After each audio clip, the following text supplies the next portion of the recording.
जीवन की भागदौड़ में हम सब कुछ पाने की चेष्टा करते हैं, सुख, शांति, प्रेम, प्रतिष्ठा। पर फिर भी भीतर कहीं एक रिक्तता बनी रहती है। कभी आपने सोचा है क्यों?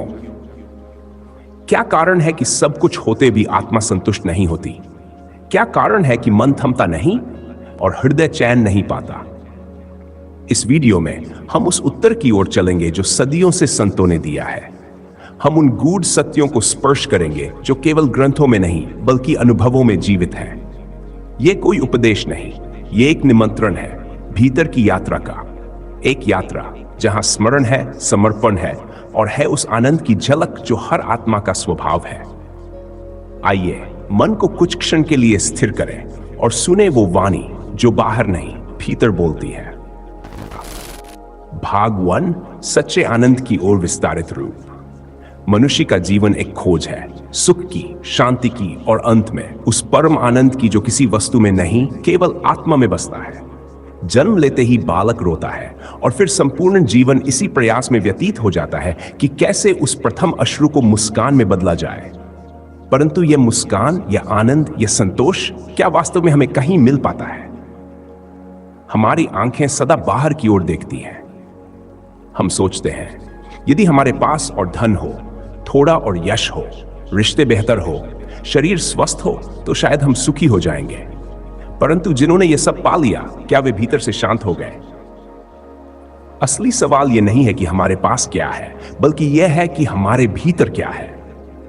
हमें बचपन से सिखाया गया, पढ़ो, कमाओ, आगे बढ़ो, सफल बनो, पर किसी ने यह नहीं सिखाया कि स्वयं को कैसे जानो। किसी ने नहीं बताया कि भीतर जो बैठा है वही सबसे बड़ा रहस्य है और वही सबसे बड़ा उत्तर भी। हर मनुष्य भीतर से एक रिक्तता अनुभव करता है, कभी मौन में, कभी रात की तन्हाई में, कभी हार के बाद, कभी बहुत बड़ी जीत के बाद भी। ये जो शून्यता है, ये कोई अभाव नहीं, भीतर की ओर जाने का। हमें बार बार संसार के भटकाव इसलिए मिलते हैं ताकि हम समझे कि बाहर कुछ भी स्थायी नहीं है। जिस चीज को हम पकड़ना चाहते हैं वह हर बार फिसल जाती है। यह संसार रेत की तरह है, जितना कसकर पकड़ेंगे उतना ही कम बचेगा हाथों में। जो लोग संसार से पलटते हैं वे पलायन नहीं कर रहे, बल्कि वे वापसी कर रहे हैं अपने आप में, अपने आत्मस्वरूप में। और यह यात्रा एक जागृति से शुरू होती है कि अब बहुत हुआ, अब बाहर नहीं भीतर की तलाश चाहिए, अब व्यापार नहीं विचार चाहिए, अब शोर नहीं शांति चाहिए। और यह शांति तभी मिलती है जब मन आत्मा की ओर मुड़ता है। यह मोड़ कोई शारीरिक क्रिया नहीं, यह तो भीतर का एक मौन निर्णय है।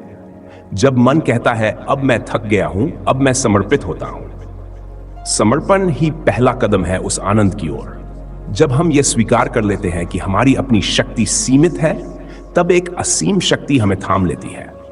वही शक्ति है गुरु कृपा। गुरु कोई शरीर नहीं है, कोई व्यक्ति नहीं है, वह तो एक सत्ता है जो हमारे भीतर स्थित है, पर जब तक हम पूर्ण विनम्र न हो वह प्रकट नहीं होती। और जब वह सत्ता प्रकट होती है तब मन के सारे भ्रम टूटते हैं। जो हमें दुखद लगते थे वे अब हमें दिशा देने वाले प्रतीत होते हैं। जो हानियां थीं वे अब आशीर्वाद बन जाती हैं। और जो खो गया था वह अब एक नई प्राप्ति का द्वार बन जाता है। जीवन के हर उतार चढ़ाव अब अर्थपूर्ण लगने लगते हैं। हर अनुभव एक संदेश बन जाता है और तब पहली बार हम जीने लगते हैं सच में। अब हमें न किसी बात की जल्दबाजी होती है, न किसी निर्णय पर पछतावा। अब हम प्रवाह में बहते हैं, उस प्रवाह में जो भीतर से आता है। यह प्रवाह हमें कहां ले जाता है? उसी आनंद की ओर जो शांति में है, जो मौन में है, जो नाम के स्मरण में है, जो उस क्षण में है जब मन कुछ नहीं चाहता, केवल प्रेम करना चाहता है। अब भक्ति शब्द नहीं रह जाती, वह जीवंत हो जाती है। वह हृदय का स्वरूप बन जाती है। अब हाथ जुड़ते नहीं, हृदय झुकता है। जब मन उस अवस्था में पहुंचता है जहां वह स्वयं के लिए कुछ नहीं मांगता, वहीं से सच्चा आनंद फूटता है। यह आनंद किसी परिस्थिति पर आधारित नहीं होता, यह तो स्वयं में पूर्ण होता है। यही वह स्थिति है जहां मन हल्का हो जाता है, जैसे कोई पुराना भार उतर गया हो। और तब भीतर एक नवीन अंकुर फूटता है, संतोष का, श्रद्धा का, प्रेम का। यही है जीवन की असली शुरुआत।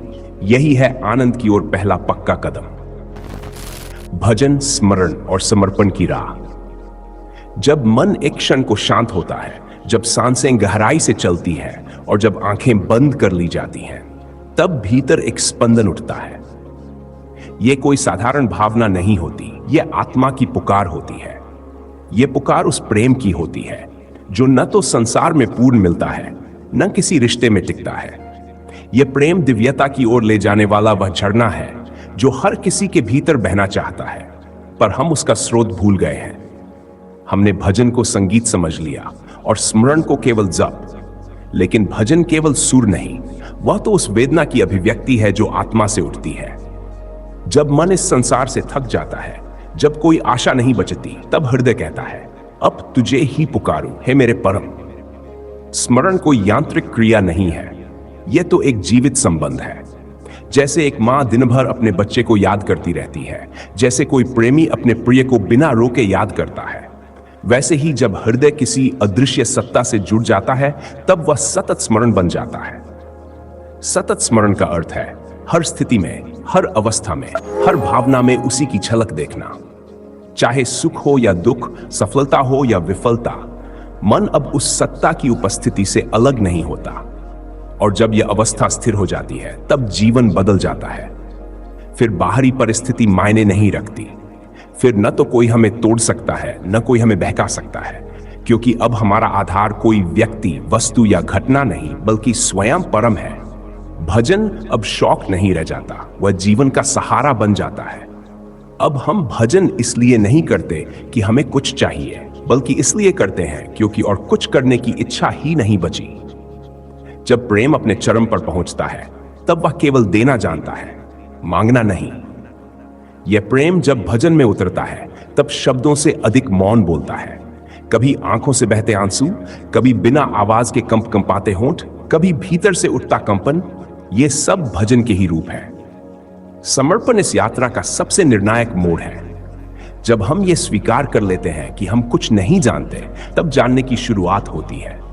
जब हम ये मान लेते हैं कि हम कुछ नहीं कर सकते, तब वही परम शक्ति हमारे माध्यम से कार्य करने लगती है। पर समर्पण कोई दिखावा नहीं होता, वह भीतर से घटित होता है। वह तब होता है जब हमारे सारे प्रयास विफल हो चुके हो, जब हमारा अहंकार टूट चुका हो और जब हम रोते हुए कह उठते हैं, अब तेरे अलावा और कोई सहारा नहीं है। और वहीं से गुरु कृपा का सच्चा अनुभव शुरू होता है। गुरु कृपा कोई चमत्कार नहीं दिखाती, वह चुपचाप काम करती है। वह हमारे विचारों को शुद्ध करती है, हमारी दृष्टि को निर्मल बनाती है और हमें हमारी ही आत्मा से मिला देती है। कई बार हम सोचते हैं कि कुछ विशेष दिखे, कुछ अद्भुत घटे, पर सच्ची कृपा तब प्रकट होती है जब हमारे जीवन में शांति, संतोष और निष्कामता आने लगती है। यह कृपा मन में वैराग्य उत्पन्न करती है, पर यह वैराग्य कोई रूखापन नहीं लाता। यह संसार से घृणा नहीं सिखाता। यह तो एक ऐसी स्थिति होती है जहां मन संसार में रहते हुए भी उससे बंधा नहीं रहता। जैसे कमल का फूल पानी में खिलता है पर गीला नहीं होता, वैसे ही वैराग्य युक्त व्यक्ति संसार के बीच रहकर भी भीतर से स्वतंत्र होता है। अब रिश्ते भी मधुर हो जाते हैं क्योंकि उनमें स्वार्थ नहीं बचता। अब कार्य भी सरल हो जाते हैं क्योंकि उनमें परिणाम की चिंता नहीं रहती। ये एक सहज जीवन बन जाता है जहां प्रेम है पर आस्ति नहीं, जहां सेवा है पर अधिकार नहीं।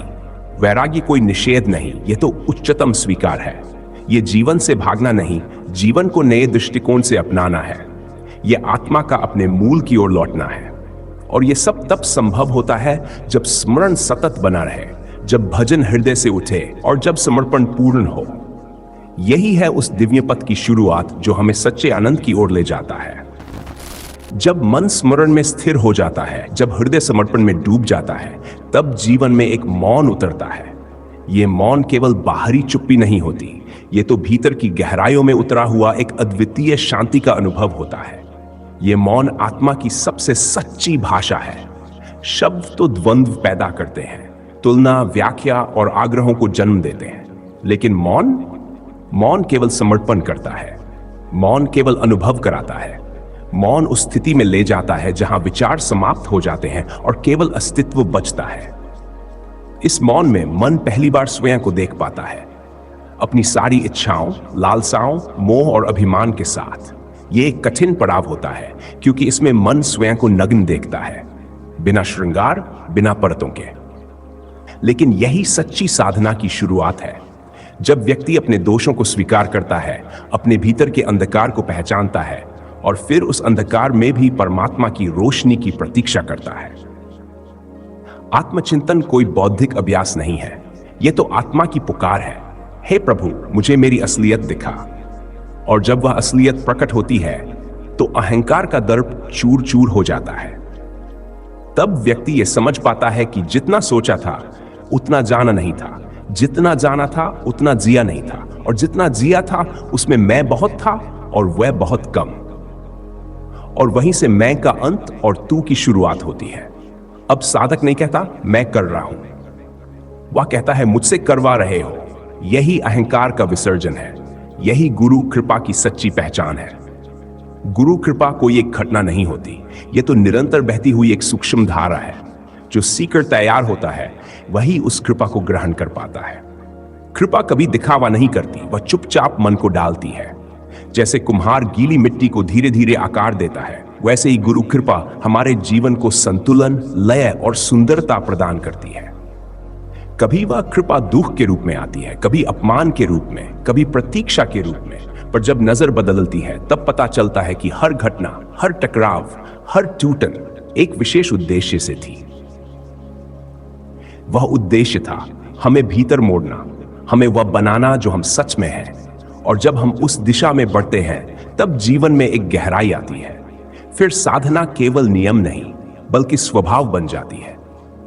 अब मौन भाता है क्योंकि उसमें वह है जो शब्द नहीं कह सकते। अब एकांत अच्छा लगता है क्योंकि उसमें वो साथ है जो कभी नहीं छूटता।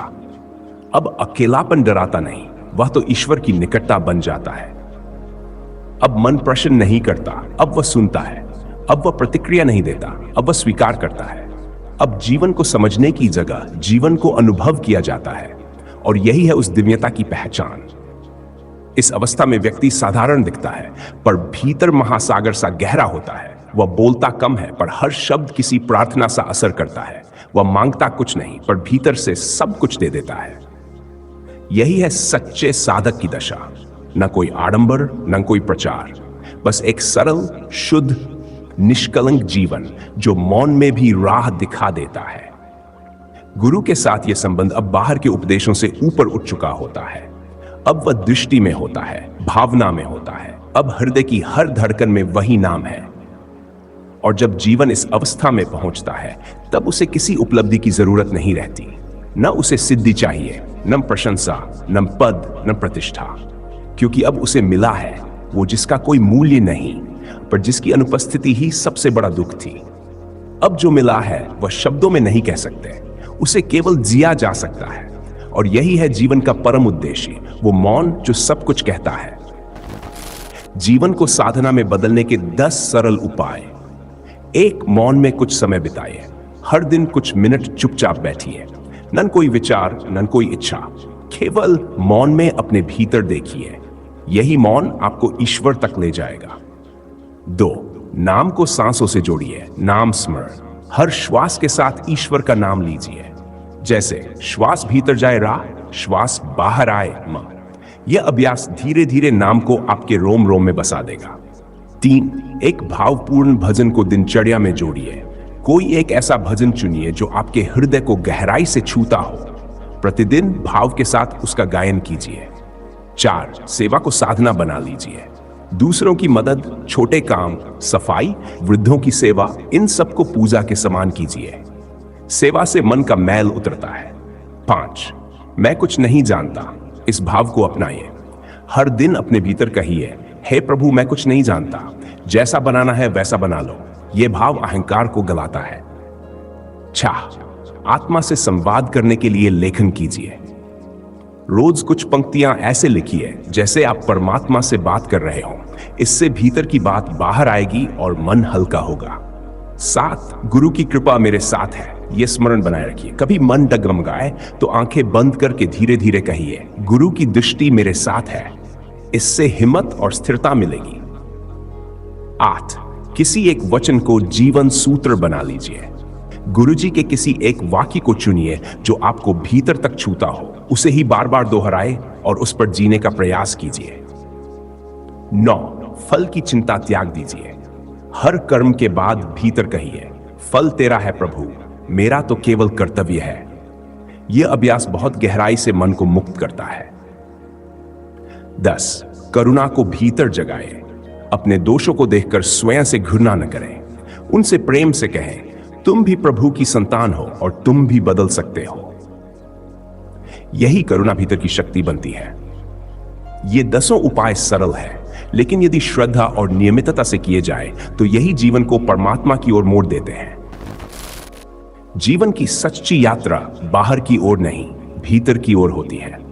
और जब यह यात्रा गुरु की कृपा, मौन की शक्ति और नाम के स्मरण से संचित होती है, तब हर सांस एक साधना बन जाती है। इस पवित्र पथ पर आपका हर कदम प्रेम में डूबा हो, भक्ति में भीगा हो और ईश्वर के सानिध्य की अनुभूति से भरा हो। यही प्रार्थना है।